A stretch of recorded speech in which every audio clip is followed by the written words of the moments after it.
मुल्तान जलसे में पीडीएम की इंतजामिया और जलसे के लिए सामान फराहम करने वाले दुकानदारों के खिलाफ पर्चा दर्ज कर लिया गया है। और इसके साथ साथ आपको बताएं कि जलसे के लिए दिए गए जो केटरिंग का सामान था उसको भी सील कर दिया गया है। मजीद तफसील मालूम करेंगे नुमाइंदा जियो न्यूज़ इमरान चौधरी से। जी इमरान, क्या तफसील है आपके पास?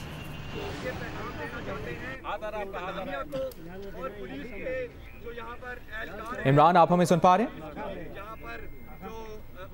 जी मैं सुन पा रहा हूँ जी, अब दोबारा बताइएगा। क्या तफसील है आपके पास? मुल्तान जलसे में पीडीएम की इंतजामिया और जलसे के लिए सामान फराहम करने वाले दुकानदारों के खिलाफ पर्चा दर्ज कर लिया गया।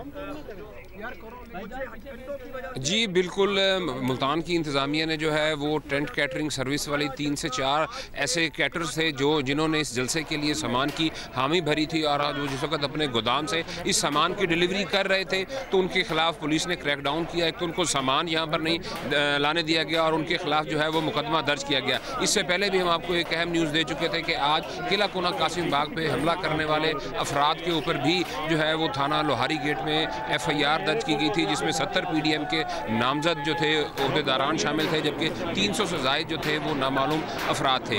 इस तरह से इंतज़ामिया की जानिब से जो कार्रवाइयाँ हैं वो जारी हैं। 2 मुकदमा जो हैं वो दर्ज किए जा चुके हैं। इसके अलावा मुल्तान का जो किला कोना कासिम बाग स्टेडियम है, इसकी जो लाइटें हैं इसको भी आज इंतज़ामिया की जानिब से नहीं जलाया गया। तो अंधेरा होते ही पीडीएम की जानिब से यहाँ पे जनरेटर्स का बंदोबस्त किया गया था। उस जनरेटर जलाकर जहाँ पर जो है वो लाइट दी गई है। इस वक्त भी पीडीएम के रहनुमा कुछ जो है वो प्रेस कॉन्फ्रेंस कर रहे हैं और वो मुल्तान की इंतज़ामिया पर इल्ज़ाम आयद कर रहे हैं कि शुरू में जो 3 से 4 ट्रक थे सामान के वो तो आने दिया गया, लेकिन अब जो बाकी सामान है वो नहीं आने दिया जा रहा। पहले उनको रास्ता थोड़ा सा एक कंटेनर हटा के रास्ता दिया गया था, लेकिन अब उनको वो रास्ता भी नहीं दिया जा रहा। बताइएगा, अभी आपने बताया कि कुछ मुकदमे दर्ज किए गए हैं, तो क्या कुछ गिरफ्तारियां भी अमल में आई हैं?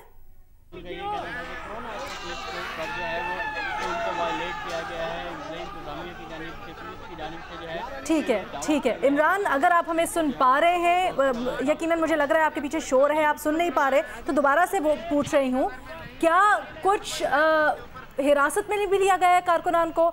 इमरान चौधरी से रब्ता करेंगे और मुल्तान की सूरत हाल हम अपने देखने वालों को बता रहे हैं। आज सुबह हमने देखा कि पीडीएम के जलसे के लिए किस तरह से पीपल्स पार्टी और नून लीग के कुछ कारकुनान थे जो कि दाखिल हुए किला कोना स्टेडियम में और गेट तोड़ा और उसके बाद उसका जो सारा सेटअप है वो अपने ज़ेरे इंतज़ाम ले लिया। और नाज़रीन को ये भी बताते चलें कि इससे पहले मुल्तान में जियालों ने इंतज़ामिया की जानिब से सील किए गए स्टेडियम पर धावा बोलकर इंतज़ामिया की रुकावटें एक हल्ले में मलियामेट कर दी। पीपल्स पार्टी के कारकुन किला कोना कासिम बाग स्टेडियम के ताले दरवाजे जंगले तोड़कर दाखिल हो गए।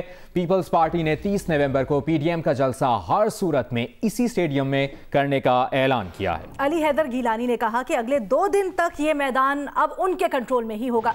इंतजामिया अब ना उन्हें रोकेगी ना ही गिरफ्तारियां करेगी।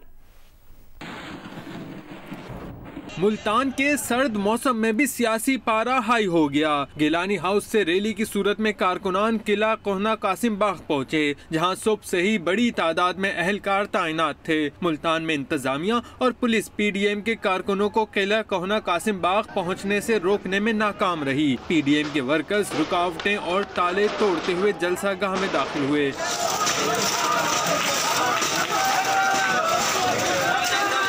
कारकुनान ईंटों से ताले तोड़ते रहे और नारे लगाते हुए जलसागाह पहुंचे।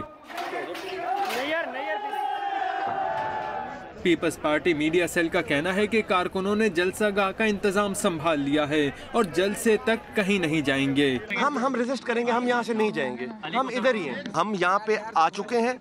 मुल्तान का 30 नवंबर का जलसा आप देखेंगे इंशाल्लाह ताला होगा। आज हमने यहाँ पे अपना पड़ाव करना है, यहीं कैंप करना है, हमने यहीं रहना है। और मेरी मुल्तान की एडमिनिस्ट्रेशन से सबसे यही गुजारिश है कि ये जलसा होने दें, इस पे आप ना घबराएं। JUIFA के रहनुमा मौलाना अब्दुल गफूर हैदरी भी जलसागाह पहुँच गए। उनका कहना था कि जमहूरी हुकूमतों में इजाज़त नहीं, सिर्फ इत्तला दी जाती है। इजाज़त नहीं, इत्तला देनी होती है जमहूरी हुकूमतों में, तो इत्तला भी उनको हो गई थी। अब इन्होंने अपने आप को रुसवा करने के लिए, मैं समझता हूँ, ये कंटेनर हमारा रास्ता रोकेंगे, इस जज्बे को रोकेंगे, इन पार्टियों को रोकेंगे। नहीं रोक सकते तो फिर बदमज़गी क्यों पैदा करते हैं? जलसे की तैयारियों के लिए कुर्सियां और दीगर सामान ट्रकों में स्टेडियम पहुंचाना शुरू कर दिया गया है। कोरोना की वबा के बायस 30 नवंबर को जलसे के लिए इंतजामिया ने अब तक इजाज़त नहीं दी। वज़ीर आला पंजाब की मुआविन खुसूसी बराए इत्तलात फिरदौस आशिक अवान कहती हैं कि आज मुल्तान में दंगा फसाद किया गया, कानून की धज्जियां बिखेरी गई। मुल्तान में इमलाक को नुकसान पहुंचाने वाले महज कठपुतलियां हैं। कानून इन कठपुतलियों को हिलाने वाले हाथों को रोकेगा। ये भी कहा कि ऑपोजिशन की धक्का स्टार्ट गाड़ी कोशिश के बावजूद भी नहीं चल पा रही। जिस तरह की मुल्तान के अंदर नफरत की आग को उभार के फसाद को प्रमोट करके कानून की धज्जियां बखेरी हैं, ये काबिल अफसोस अमल है। जो आगे पुलिस से उलझें या इंतज़ामिया से उलझें या सरकारी अमलाक को नुकसान पहुँचाएं, इन कठपुतलियों के पीछे जो इनको हिलाने वाले हाथ हैं, कानून उन हाथों को रोकेगा। और थकी हुई गाड़ी अब मचकोले ले रही है और कभी बिलावल धक्का लगा रहा है उसको, कभी मरियम नवाज लगा रही है। उन्हें ये समझ नहीं आ रही कि जिस गाड़ी का डीजल पुराना हो और गियर बॉक्स भी करप्शन ज़्यादा हो, उसको जितने मर्जी धक्के लगाएं उससे नहीं चलना। दूसरी जानिब पाकिस्तान पीपल्स पार्टी के चेयरमैन बिलावल भुट्टो जरदारी ने कहा है कि हुकूमत की जानिब से मुल्तान में जियालों के खिलाफ क्रैकडाउन करने की इतलात हैं। जियालों को कोई तकलीफ हुई तो मुल्क के कोने कोने में एहतजाज होगा। बिलावल भुट्टो ने कहा हुकूमत होश के नाखून ले, क्रैकडाउन करने का सोचे भी नहीं। जियालों के खिलाफ मुल्तान में रियासती जबर जलती पर तेल के मुतरादिफ होगा। चाहे कुछ भी हो जाए, पीपल्स पार्टी अपना यौम तासीस हर हाल में मनाएगी।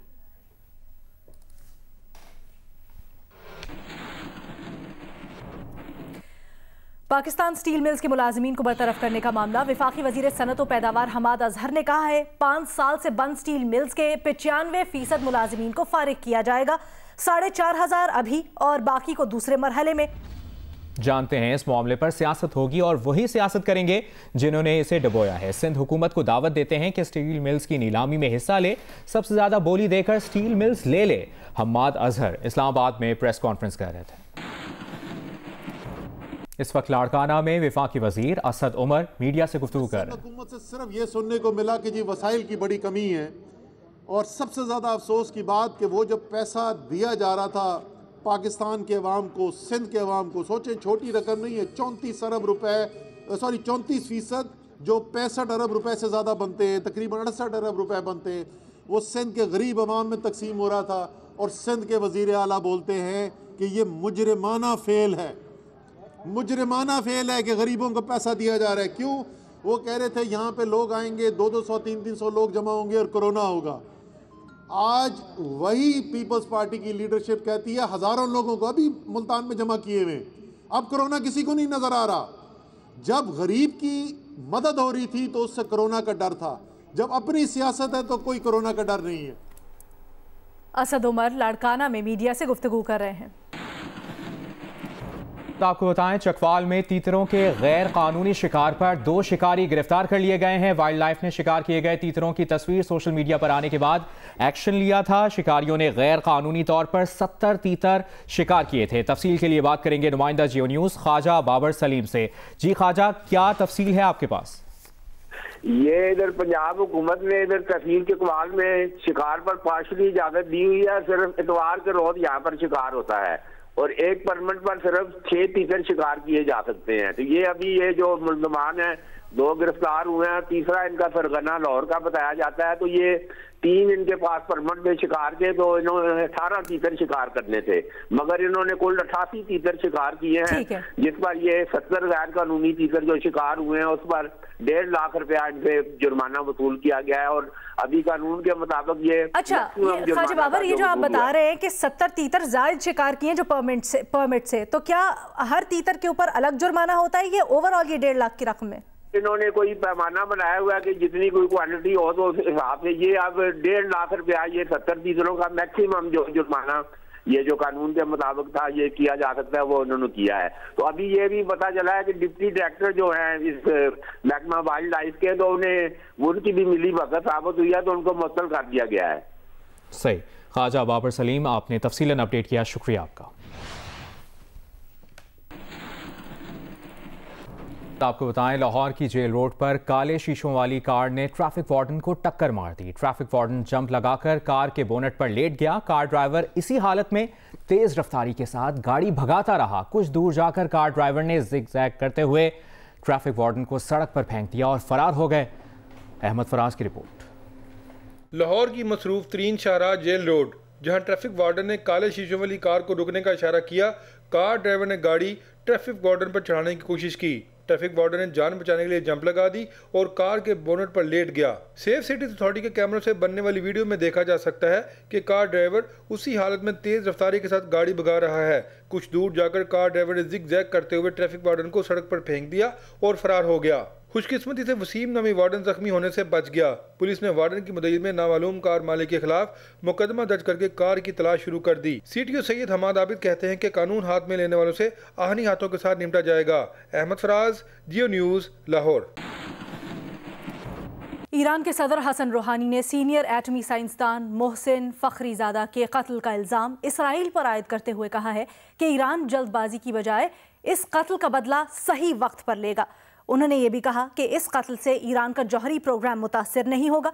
सदर हसन रूहानी ने कौम से खिताब में कहा कि ईरान ने दुश्मनों को मालूम होना चाहिए कि ईरान के लोग और अहलकार मुजरिमाना इक़दाम का जवाब देना जानते हैं।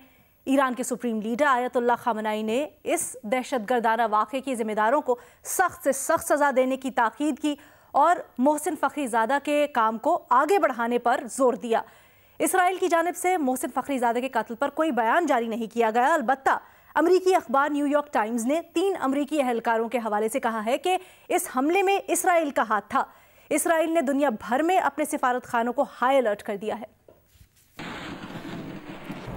कराची के इलाके डिफेंस फेज 4 में मशकूक मुकाबले में मारे जाने वाले बंगले के ड्राइवर मोहम्मद अब्बास का मुअम्मा हल न हो सका। पुलिस अब तक हलाक ड्राइवर का कोई क्रिमिनल रिकॉर्ड पेश नहीं कर सकी। रिपोर्ट देखते हैं जीशान शाह से। कराची में डिफेंस फेज 4 में मुबैना मुकाबला मजीद मशकूक हो गया। पुलिस मुबैना मुकाबले में हलाक होने वाले एडवोकेट अली हसनैन के ड्राइवर मोहम्मद अब्बास का कोई क्रिमिनल रिकॉर्ड पेश नहीं कर सकी। मोहम्मद अब्बास के अहले खाना का कहना था कि उनका भाई कभी गिरफ्तार हुआ, ना ही इस पर कभी कोई मुकदमा दर्ज किया गया। उसका क्रिमिनल का कोई हिसाब नहीं था। वो रिक्शा मैकेनिक भी था, रिक्शे का काम भी करता था, रिक्शा भी चलाता था, वक्फे से इनके पास जॉब भी करता था। ठीक है, अभी उसको जो है ना मार दिया है। उसके माशाल्लाह 2 बीवियां हैं, 4 बच्चे हैं। अब बताएं उनको कौन खिलाएगा, क्या करे, कौन देगा उनको? भाई का सहारा ले लिया, अब उनको कौन खिलाएगा? वाकई की अहनी शाहिद और एडवोकेट अली हसनैन के पड़ोसी का कहना है कि घर में दाखिल होने वाले तमाम अफराद सादा लिबास थे। फायरिंग पुलिस के घर से जाने के 20 मिनट बाद हुई। मैंने ऊपर से देखा, ये खिड़की में से देखें आप, तो ये भी गेट खुला हुआ, ये भी गेट खुला हुआ। कोई फायरिंग की उस वक्त आवाज नहीं थी। उस वक्त उन्होंने खौफ मचाया हुआ था इधर उधर घूम के कि ऊपर छत पे जाएंगे, हम देखेंगे। मैं आई फिर खिड़की में बाद में, जब फायरिंग की आवाज उसी वक्त आनी शुरू हुई थी। उन्होंने कहा अंदर जाएं आपको न लग जाए, बस इतनी बात कही है। दूसरी जानिब एडवोकेट अली हसनैन का कहना था कि पुलिस ने मावराए अदालत कत्ल किया है, किसी डकैत से कोई ताल्लुक नहीं। अगर गाड़ी किसी वारदात में इस्तेमाल हुई तो सबूत पेश किया जाए। मेरे घर पे ये जो कह रहे हैं कि 60/1 पर वीगो आ रही थी तो हमने उसे रोका, वो रुकी नहीं, उसका ताकुब किया, फिर उससे लोग उतरे। मेरी तो गाड़ी, ये मेरा घर है, ये देखें 16/1 मेरा घर है। मेरी गाड़ी पार्क ही यहाँ होती है और मैं पहले दिन से यही बात कर रहा हूँ कि जो सीसीटीवी कैमराज हैं इस मोहल्ले में इर्द गिर्द लगे हुए हैं, इन्होंने उनकी तमाम की DLRs डिलीट की हैं। अगर उनमें कोई चीज ऐसी नहीं थी तो पुलिस को क्या जरूरत पेश आई थी कि इन्होंने यहाँ की सीसीटीवी वीडियोस डिलीट की। दूसरी जानिब पुलिस हुकाम का कहना है कि हलाक होने वाले मुबैना डाकुओं के सरगना का पंजाब पुलिस से भी रिकॉर्ड मंगवा लिया गया है, जबकि पुलिस मुकाबले की मुख्तलिफ पहलुओं से तफ्तीश जारी है। कैमरामैन अदनान हैदर के साथ जीशान शाह, जियो न्यूज़, कराची। विहाड़ी के गांव में बैल दौड़ के मुकाबले हुए जिसमें पंजाब भर के बैलों ने हिस्सा लिया। विहाड़ी के गांव 24WB में होने वाले मुकाबले में कबूतर बैल और नीला बैल बाजी मार गए। शुरका ढोल की धाप पर भंगड़े भी डालते रहे। बैल दौड़ मुकाबले की इंतजामिया का कहना है कि 70 वर्षों से हर साल बैल दौड़ के मुकाबले होते हैं। इसमें कोई जुआ नहीं खेला जाता है। बैल दौड़ को पंजाब की सतह पर उजागर करने की जरूरत है।